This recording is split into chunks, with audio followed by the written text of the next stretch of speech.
think it's high time for us to start having a very serious conversation about a very common form of suffering that married men endure quietly, that may very well be contributing to the rising cases of suicide among married men.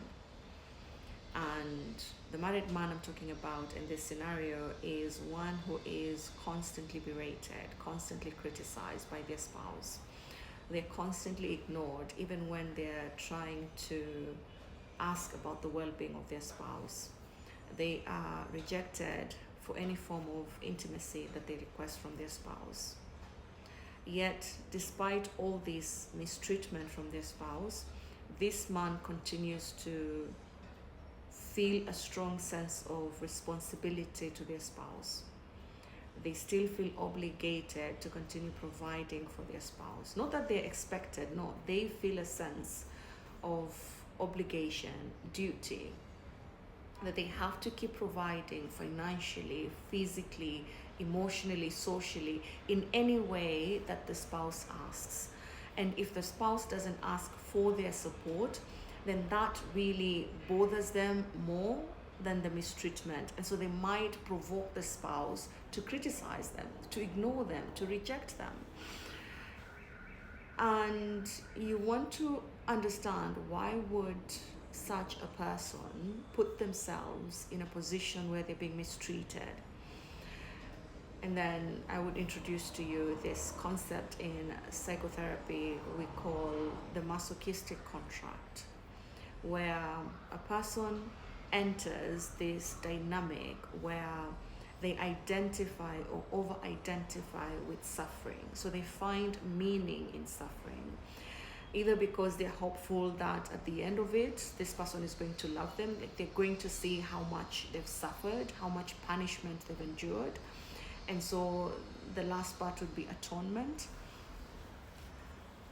Or they're not really expecting it to end, but them being useful to their spouse is sort of like buying their immunity against this fear that they have of abandonment, psychological abandonment. And that would mean then that to them, the way that they've constructed it in their mind is that as long as you don't leave me, you can do anything you want. You can make me suffer as much as you think I deserve to suffer. So even when their spouse is going out to be unfaithful to them, they would still stay. And this married man would be faithful, loyal to their spouse. In fact, they wouldn't even be looking at another woman. You can see the psychological hold it has on the man, that they're being mistreated and they're willing to stay in that mistreatment. That's the masochistic contract. And so what would then make this man come to see me maybe for help? And some of them wouldn't, right? They would continue staying in those toxic conditions in the marriage until maybe the spouse starts threatening to leave. They can't take it anymore. They don't love you maybe, or they found someone else. Now that threat is what would maybe make the man want to come and see me. Because like I said, the fear of leaving the relationship, the threat of the relationship ending is far more severe to them than being in the harsh conditions, in the hostile conditions inside the marriage. And so they would do anything to stay in the marriage. And so one of the things that this person would have to explore as they come for the sessions is first to understand just how pervasive this marital problem has affected other aspects of their lives. For example, at work, how has this low self-esteem as a result of being in a marriage where you're not wanted, where you're ignored, where you're criticized all the time, how does it affect your workplace? How does it affect the way you relate with your colleagues, the way you relate with your bosses? How does it affect the way you relate with other people or your peers, your friends in society? How do you see yourself when you come out of the house? So that then if there's any distressing symptoms that need to be managed, they are managed first.